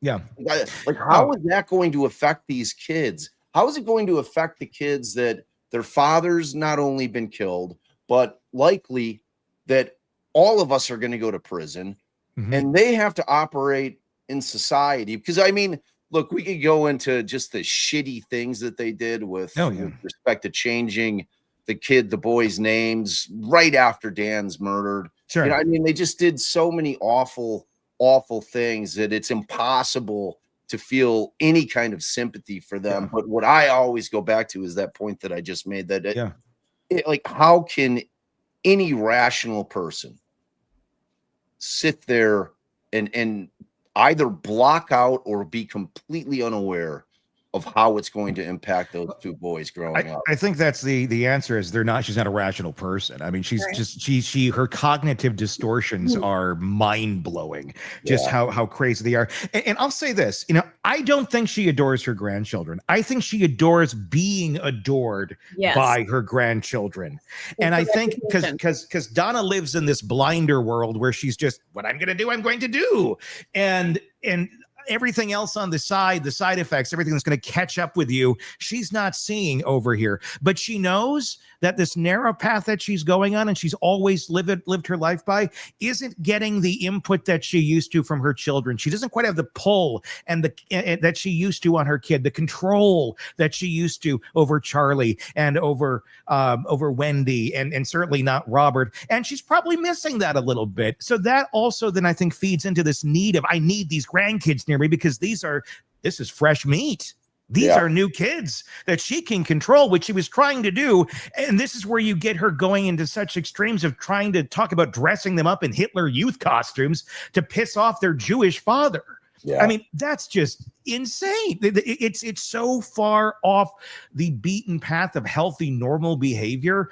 Donna is just so far out there. I don't think Donna, I get it. On tape, you can hear, she sounds like an adoring grandmother. It's not about that. It's about getting that feed, that fresh meat from those kids that she's taking in. Oh, this is making me feel good. This is making me feel good. And she would go to any length to get it. And obviously, it didn't end up well. Yeah, no, I agree with all of that. But again, I think that two things can exist at the same time. You know what I mean? Just in terms of, because a child isn't going to know whatever underlying motive that person of authority that is a guardian or, a grandparent or a parent, they don't know what their motive is in their mind, because we're not mind readers. So ostensibly, when you look at it on its face in terms of how she treated the children, and I'm sure she spoiled them, from until the chickens come home to roost and the kids are now exposed to what she and others have done, I think until that line in the sand was drawn, they probably wouldn't have known just exactly how manipulative she was. Because I think you're right. I think she viewed them as next up, next man up. Like, okay, so my kids they're finally starting to pull away in their 40s, but now I've got the grandkids and I can get my claws into them and be able to kind of navigate them through life. And, she was like, my nickname for the woman was the Meddler, man. Like a Batman villain, because that's exactly what she is she was a meddler with just deadly consequences. There's plenty of mothers and fathers out there that meddle in their kids' lives. That can be certainly very annoying to their children, and as dutiful kids, they may not say anything in terms of, hey, like, you gotta stay out of my shit. They might, you take it, they're your parents, and you can always hang up the phone, and then you're not going to be with them. You know what I mean? So there's all. But when I wish it was that easy. Yeah. It is that easy. Yeah, I mean, it can be. It can be. Obviously, the other, big red flag, other thing that's still, hanging off here. our two more people. We got Wendy and we got Harvey. And we got Georgia saying, stay tuned. Yeah. Let's start with Wendy. What new things came out in this trial, in this round, that may, push the everything over the edge for her, where they may end up going after her and charging her? Do you think there was enough that pushes it that far, or did they even need anything to come out in trial? They've just been sitting on it, waiting for this to wrap up. I mean, it could be all those things. Like, honestly, there were definitely some new things that came in. I mean, even if you go to Luis Rivera, when in his testimony, I mean, his statement on the stand in this trial was different. I mean, he firmly hung it on Wendy. Which I'm sure Wendy didn't appreciate Donna's attorneys eliciting on the stand. Because she knew because she had the transcript. She had deposed him, so she knew that he was going to say that. And then you just had some other damning text messages come in. You have, there's things that came in that I think are going to be able to be used against her that aren't going to fall under the immunity deal that she has, which is use immunity and derivative use immunity. And, I've always been pessimistic about whether or not they had enough on Wendy alone, but it's always kind of been my theory, and it's the same thing that happened with Donna, is the fact that they now have the two hitmen, they have the go-between, they have the brother who set it up, and they have the mother who paid for it. That's all part of this narrative in a case against Wendy, and it's incredibly powerful, because the hardest thing for people to even try to reconcile, to get them to buy the concept that there could be a world in which Wendy exists and she has no fucking clue what these people are doing. Like, I get in the debates, and I love devil's advocating that side of it. It's like my buddy Jay, he's like obsessed with Wendy Adelson. But I'm like, from the defense attorney's perspective, these are the ways that I would attack these things. But when you have the way, like I said, when Georgia knocks down the dominoes and you have that backstory, and then again, you slide in these pieces of evidence, because her driving by the crime scene at a seemingly really inconvenient, inopportune time for Wendy, if you're worried about being arrested down the road, is damning. The fact that she's changing the kids' names, the fact that you have Lacoste, which to me was one of the bigger smoking gun things, talking about her pulling the art down 4 days before the hit takes place. It's like those types of things, again, in and of themselves alone, if I were to write them down on a piece of paper and said, hey, Tony, you think we should go prosecute this woman based on this evidence? You'd probably say, well, can we get more? Well, I agree, but I wonder if Georgia has some more things under her sleeve that we don't know about yet. I would imagine so. I'm sure, because there's so many things you look at here, and you just, with what's out there, you're kind of left with, Wendy knew something was going to happen that day. That feels like a pretty sure bet to me, that Wendy knew something was going to happen that day. What exactly was going to happen that day, I don't know that we know the answer to. Maybe George does. But as far as everything that's come out, it always kind of ends about there. She certainly, the way she was arranging plans, the way she was canceling trips, all of that, everything points to she knew something was going on. But what did she know was going on? And that's going to be the part that they're going to have to try and prove if, in fact, they do charge Wendy. Do you think charges are imminent?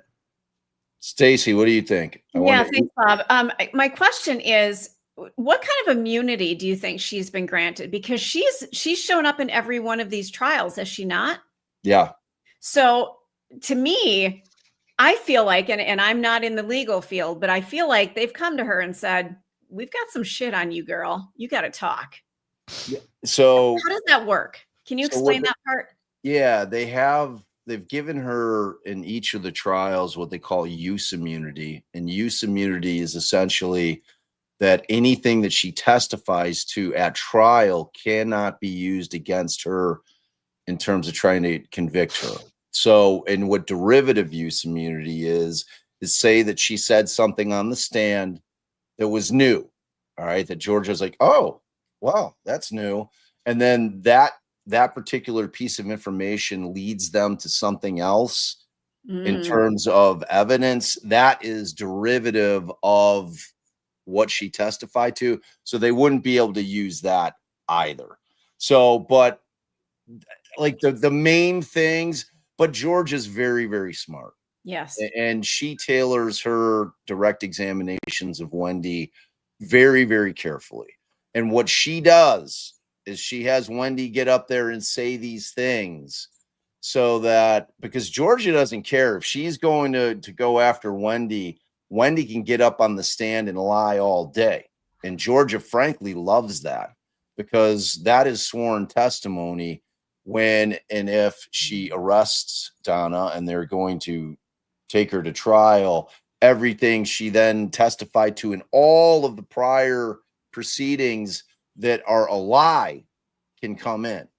Okay, so that like the lies are not covered by use immunity. So like that kind of thing is just, she's played this, and it's such a difficult case in terms of Wendi, because they really don't have that kind of smoking gun. They have some incredibly powerful and compelling evidence when you put it together in terms of the puzzle, right? Like, I mean, there's just some things with her that if you were to ask me, do I think that at this point in time that Georgia would be able to convince a jury that Wendi was absolutely a part of this? Yes, I do.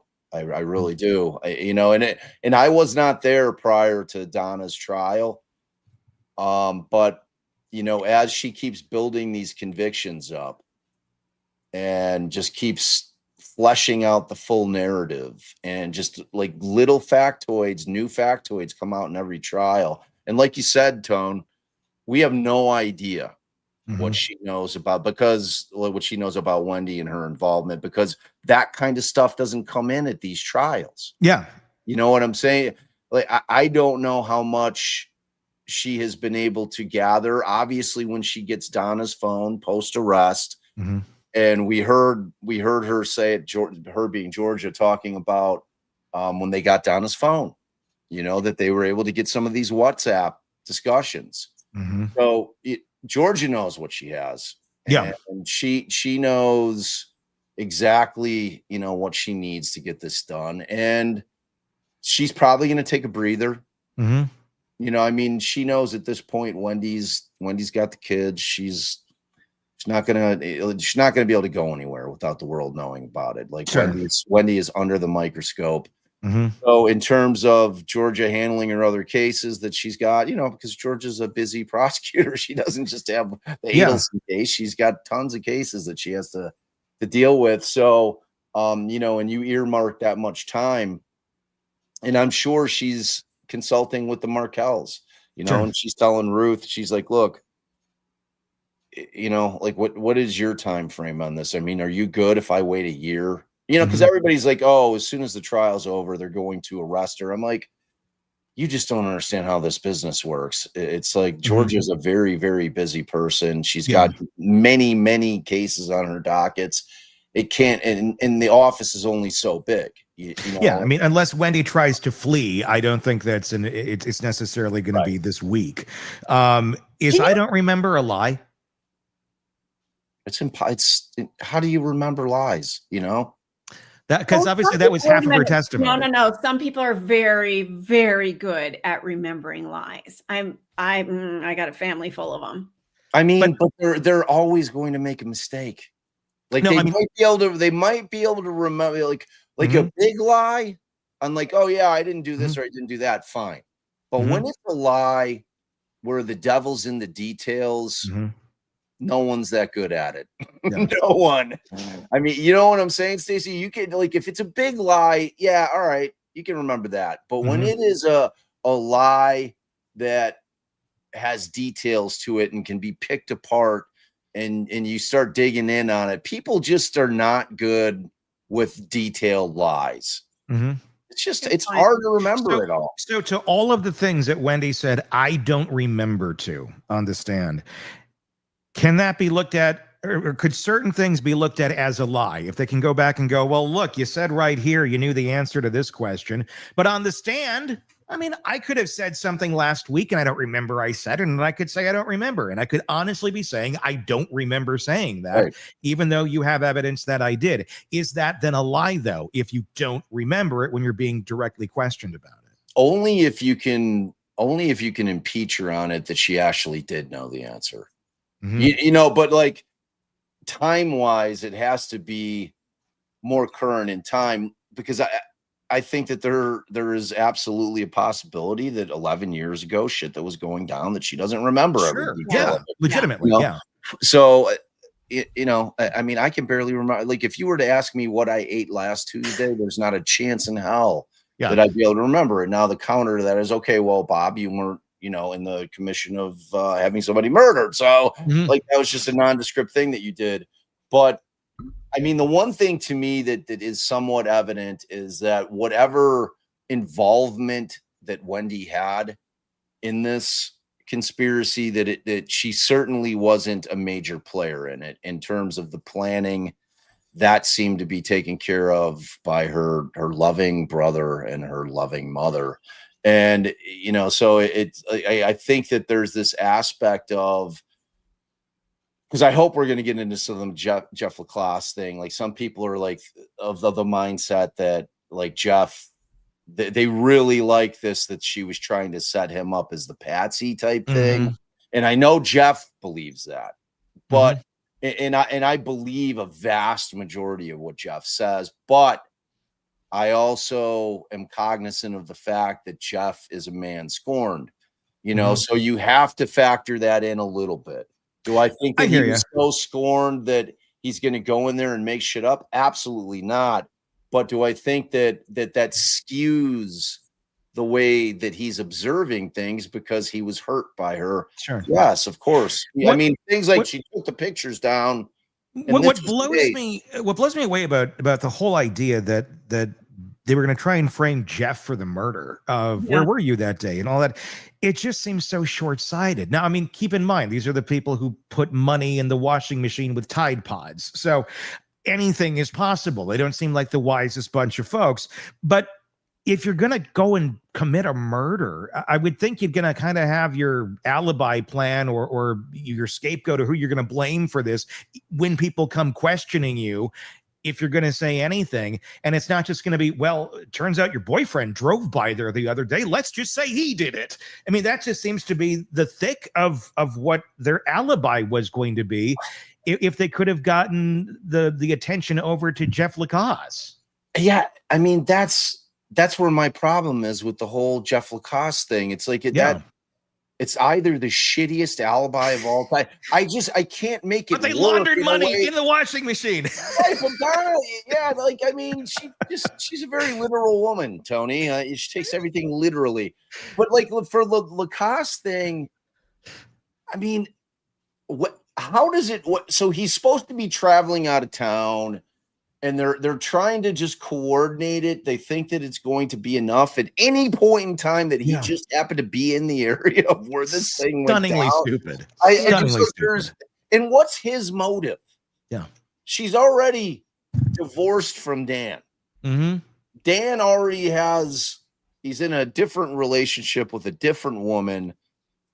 Like what about the situation in and of itself makes Wendy, Charlie, and Donna think that the cops would think that he was a person of interest, aside from him being in town? I 1000% agree with you. But these are also the people that think no one's going to be the wiser when she's running money through the washing machine, signing 44 checks. All the bump, everything, the litany of shit that you're like, well, this is obvious shit. Like, come on. Like, if you're going to do this, let's at least not, completely, put ourselves out there and show our guilt. There's so much of it. I mean, it's stunningly stupid, but they have been stunningly stupid throughout this entire thing. Dude, I mean, everybody says that. That's true, but it's really, really hard to get away with a crime like this. Yeah. Like, I mean, yes, dude, it's like easy for us to all. Oh, sure. I'm sure. Monday morning quarterback. It's like they didn't even try. It just feels like they didn't even try. It's just like they got away with it for 2 years before they were able to figure out the rental car situation. And then there's a long passage of time where they kind of, in their minds, because when you listen to the bump shit and you're listening or you're reading, either the text or the conversations between Charlie and Donna after the bump happens, and you're sitting there and Charlie's it takes him a half an hour to fucking for it to even dawn on him that his mother's talking about this thing that happened with Dan. Yeah. You know what I mean? When you're listening to, because you can read it when they were showing the transcripts of it, where he the light goes off in his head. I mean, they were I think that they honestly thought that they had somehow gotten away with this. Well, the investigation, yes, it certainly did take a long time to get from where they started to where they are today. But is that a reflection because the Adelsons were that good, or is that because the investigation was that slow or that bad? Or did it have the resources that it needed to make this move faster? I mean, what is it a reflection of, really? I certainly don't think it's a reflection on a bad investigation. I mean, this is, frankly, in cases are hard to solve. You know what I mean? Like this is we're not talking about movies here where shit's every clip. They essentially had to be able to figure out, in terms of using the video of when Dan is driving around, and they're able to pinpoint this fucking Prius. Yeah. And they're like, all right, because really that was it. Because they talk to everybody initially. They're obviously in the way that victimology works when they're investigating a crime, they start always from the inner circle and work their way out in concentric circles. I mean, they're always going to, because usually you're killed by somebody Sure. So they're always going to start in there. So in terms of the investigation, I thought that they did amazing work. Yeah. And I can't tell you how much I love the concept of the bump, because it's exactly what that is.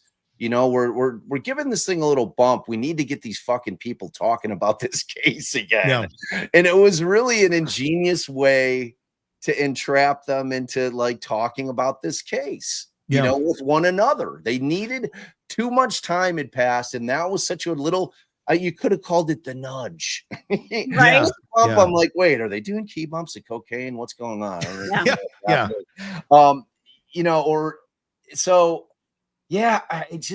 I think that it was ultimately just a case that they needed to investigate, and it was going to take time. And then once they got Luis, once they were finally able to figure out who rented that car, which is a lot of legwork.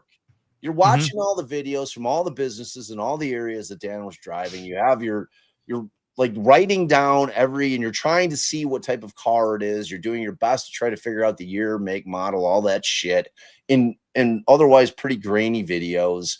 And then at that point, you're going to do what they always do, which is go to rental car companies. If you've got a situation where you're thinking, all right, this appears to be random in the sense that we don't think that any of the family members are the ones who pulled the trigger.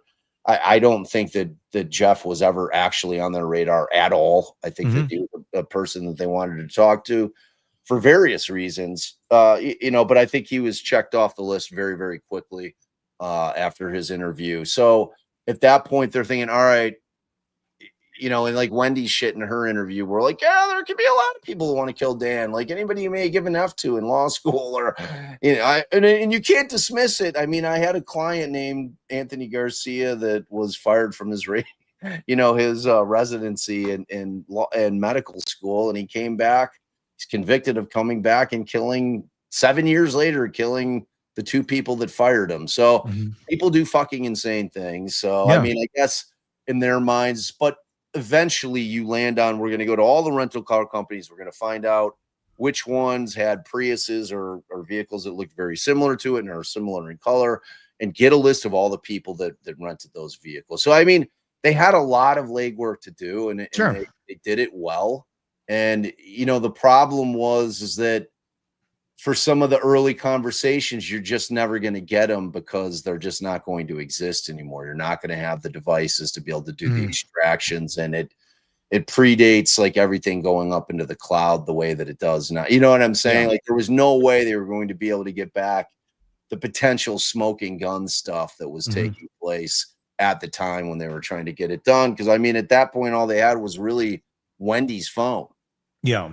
You know, and we all know that Wendi was at least smart enough to stay the fuck out of the fray in terms of the conversations. So I don't From what we know, although is there more back there? That's what I mean. That's what I mean. But if there was, and that's my question, because there's a lot of people that are going on this case, and they could be completely wrong. I'm not particularly on this bandwagon, but I'm willing to hear them out. The order in which this has been going, you typically start, you know, the way that they did, and you're going to eventually get your kingpin. Was Donna the kingpin, or do they think Wendi is the kingpin in terms of value here? It was Wendi. Was Wendi more involved than we're all aware of, I guess, is the big question. And or was she not at all? Is this just now going to be collateral damage at this point, and the kingpin already has been taken down, and, well, we have enough to go after her now, if they do? A few of our viewers, you guys, a few of our viewers have really been pounding that Wendi is the kingpin here, that she has been the mastermind of this entire Thus far, we don't have the evidence that shows that, but I'm not going to say it's not out there.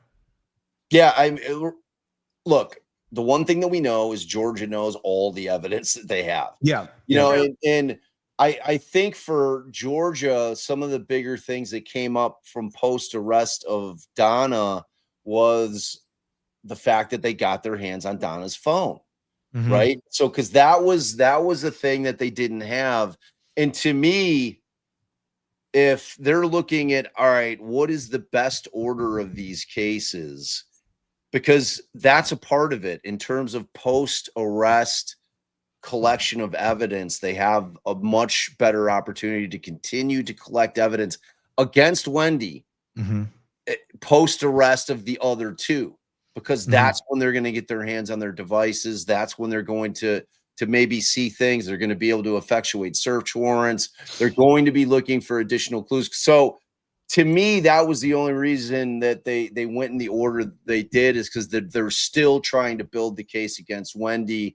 And they knew that they had enough against these two in order to get them under arrest, to be able to continue the investigation into both of these two after they're arrested, because it's just a different circumstance than when you're investigating somebody pre-arrest. You know, there's parameters.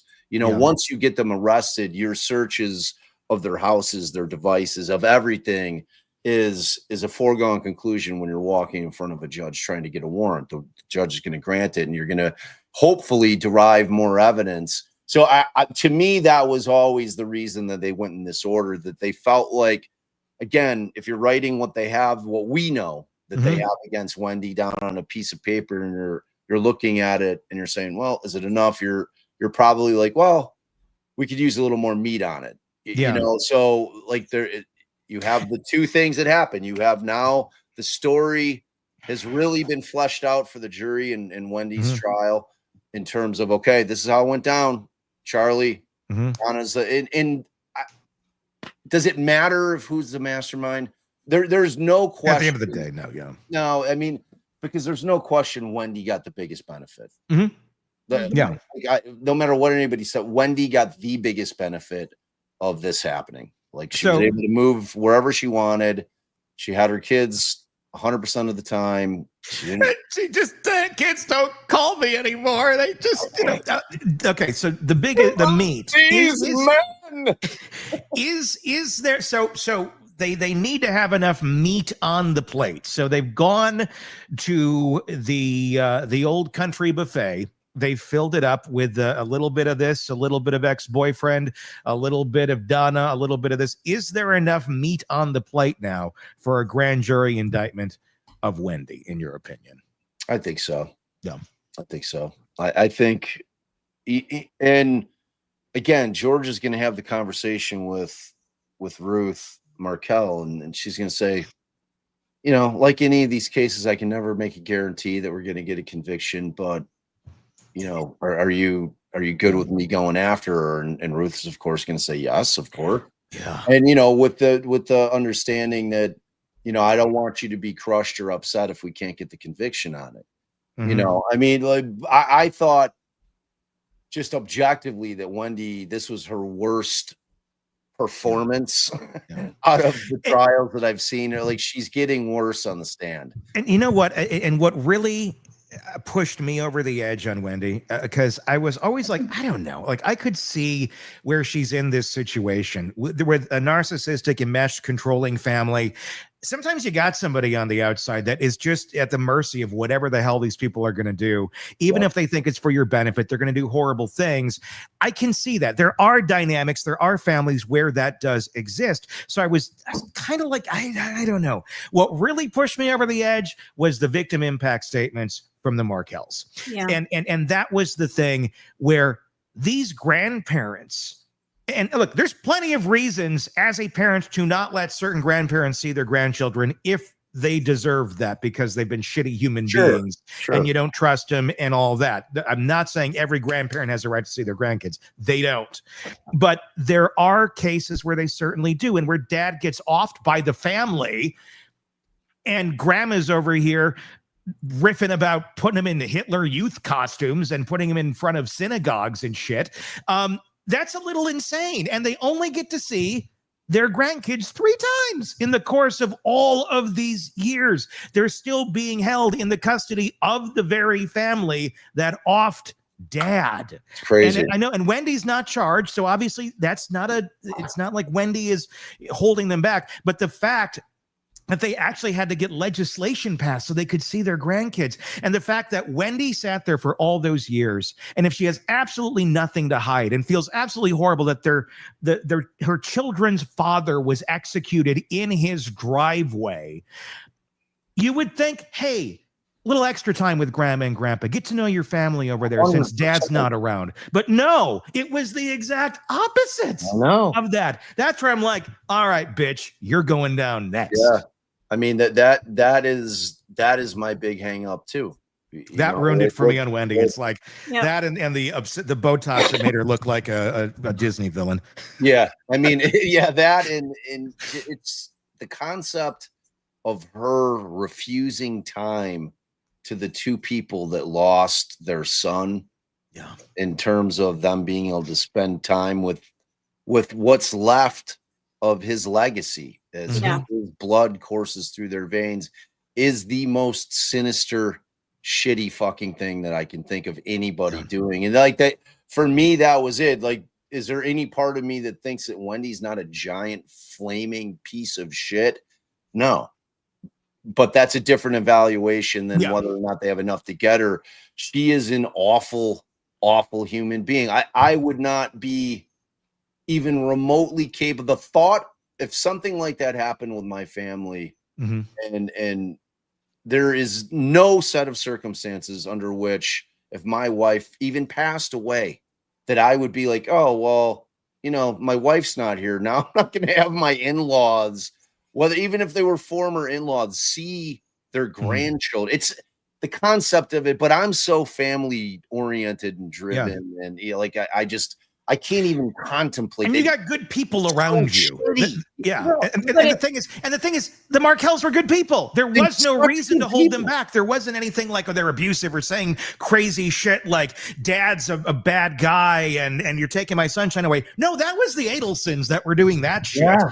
The Markells were not doing that at all. They just happened to be Jewish, which it appears Donna's not a big fan of. And if we read the tea leaves enough and we look at Donna's behavior and the things that Jeffrey LaCase has testified to, and even more so back in his initial police questioning, there's so much that's revealed in there about Wendy's demeanor. Wendy's a mini Donna. I mean, she's a mini Donna, and I know that she's, and not that Donna is that crafty, but even less crafty. She was raised by her, so it's not shocking that Wendy is the way she is, because this is just what you get when you put those ingredients in the pie. So I'm not surprised Wendy acts the way that she does. But Wendy's an adult too. And at some point, you can come up in a family like that and go, you know what, this is really shitty. I need to realign myself, reground myself in who I want to be. I don't want to be like that. But Wendy has just dug in, it seems, this whole time. And well, mom's like that, brother's like this, and everything's great. Never did the self-reflection thing and tried to be a better human being like her brother Robert did. Right. Just to say that Rob got out.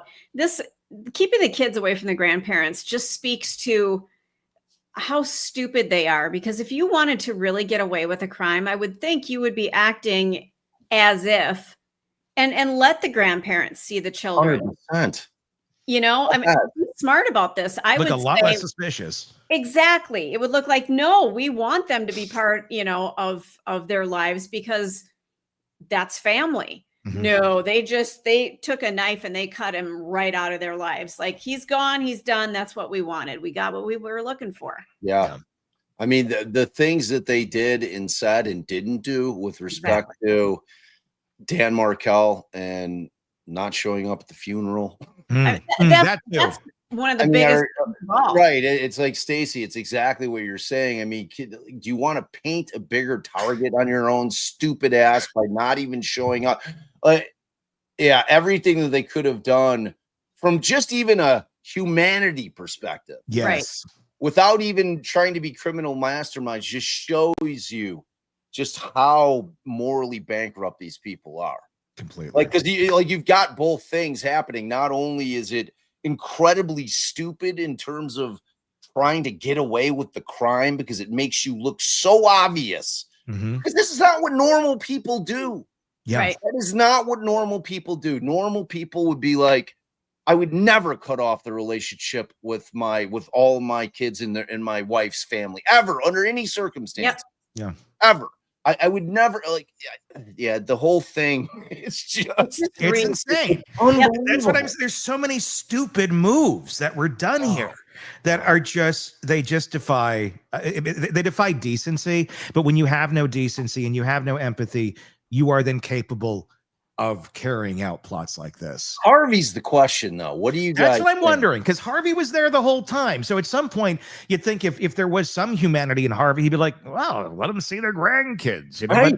But Harvey doesn't. Harvey is, from everything we've garnered, he's so damn passive. He just kind of sat there. He made the money. He did his role to a certain extent, maybe emotionally empty in terms of stepping in and being a leader of some sort. That's just my 2 cents on it. But he did not lead that family in any sort of emotional way or any sort of direction that would make for a good example for his family that they could follow going forward. This is how good people act. It was, here's money, here's crazy mom, she's going to do whatever benefits her, and this is what you get. This is the product of that recipe. What did Harvey know? I don't know. And did Harvey even have a say in any of this, or was he just as aloof? If there's anybody that I could say maybe is just completely aloof, maybe it's Harvey. And it'd be shocking, but maybe. He seems, when he was sitting there in court all those weeks, what was going through your mind about Harvey? The perma-frown. Yes. Yeah. His origin story in this drove me nuts, because I kept thinking, and I kept having the discussion with Allison. I'm like, well, okay, Harvey is the one in terms of kind of being the patriarch as far as the finances. He built this business. He's got this dental practice that has done very well for their family, and Donna's going to be running around doing what Donna does. Now, I had grandparents wherein my grandmother was a very talkative, active gal. And, you know, she was my favorite person on the planet. But my grandfather, probably, if I could remember all the conversations I ever had with him, probably said 50 words ever. Yeah. He was not a talkative man. Yep. And my grandmother made up for that and then some. And that's typically the dynamic with something like that. Right. So like I've of course applying my own personal experiences when I'm thinking about what potentially was going on with this relationship. You've got the meddler doing her meddling, all involved in all the kid shit. Harvey's just kind of floating around back there. Sometimes he'll get on and go, oh, yeah, that's right, you know, say a few things. And then Donna's back off to the races. If I think that Harvey caught wind of it, if there exists a world in which if he knew on the front end, because I think there's no question that he knew post. Yeah. Like he knew after the fact for certain. And I think that they could get him on some stuff for that. The question becomes, did he know what they were planning? Because I'd like to think that he would have been like to his wife, what in the fuck are you talking about doing? That's what I'm wondering. Are you like, you will destroy everything that we have worked so hard to build over some bullshit. But I mean, we just don't know what the dynamics of that relationship were. You know what I mean? It's like, because to me, it drove me nuts. Like if I was in his shoes, I'd be like, are you out of your fucking mind? We're absolutely not hiring a hitman to kill our former son-in-law. That is not happening. I'll buy you airfare I'll fly your ass up to Tennessee or Tallahassee every weekend. That like, we're not killing Dan Markel, Donna. Do you understand that? That's like, are you out? To me, it's just, but again, I don't know jack shit about that family and their dynamics. Yeah. But and the same thing, I don't know either, but at the same point, even if that conversation had happened, do you think it would have stopped Donna? Probably not. Yeah. Probably not. And you know, she was the bookkeeper for the business, and I imagine that she was probably the bookkeeper for the house. Yeah. So do I think that there exists a world, and we know they got paid in cash quite a bit. I'm sure that Donna and Harvey had a war chest in their safe in their house, even though it looked little. You know, like that thing could have been packed with cash. And if Donna's the one handling the finances, she's not going to know. If like Harvey's not going in and counting the money in the safe. No, on a daily basis. You know what I'm saying? Especially when he's at the advanced stage that he is. Like, so whenever he's in his 70s, like just 70, 69, 70, when this thing's all going down. But, you know, do I see a world in which Donna could have like gotten that money out? But, you know, they also strike me is like that old married couple that fucking do everything together. Like Harvey's the driver. Yeah. You know, like Donna can't drive, but they're the couple that you see eating at the Applebee's that aren't speaking to each other. Oh my god! Like, oh my god! Like, don't even make eye contact. Anymore. Yeah, they're like, mumbling to themselves. Exactly. That's the, you're like, that's why I got a divorce, because I didn't want to be like that.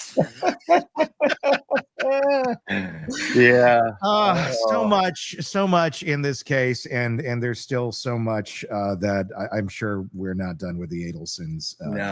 No. My God, Bob Motta, defense attorney, the podcast Defense Diaries. Search it, YouTube, wherever you get podcasts, you can find it and listen to him and his wife Allison's commentary on all of these cases as well. Always wonderful having you on and getting love being here, brother. And hey, it's good to hang, Stacy. Good to hang with you, Bob. Welcome to our new atmosphere here with our Hidden Killers Live. This is how we do the show now. So. I love it. Yeah, no fun. Great. Yeah. All right, that's going to wrap up our program for today. Be sure to press subscribe wherever you get podcasts so you don't miss any of our coverage on this case or any of them that we're covering for you right here at the Hidden Killers Podcast and True Crime Today. And do comment on YouTube. Just search Hidden Killers with Tony Bruschi to find us there. Until next time, for Stacy, Todd, Bob, everybody here, I'm Tony Bruschi. We'll talk again real soon. Want more on this case and others? Then press subscribe now and don't miss a moment of true crime coverage from Tony Bruschi and the Hidden Killers podcast.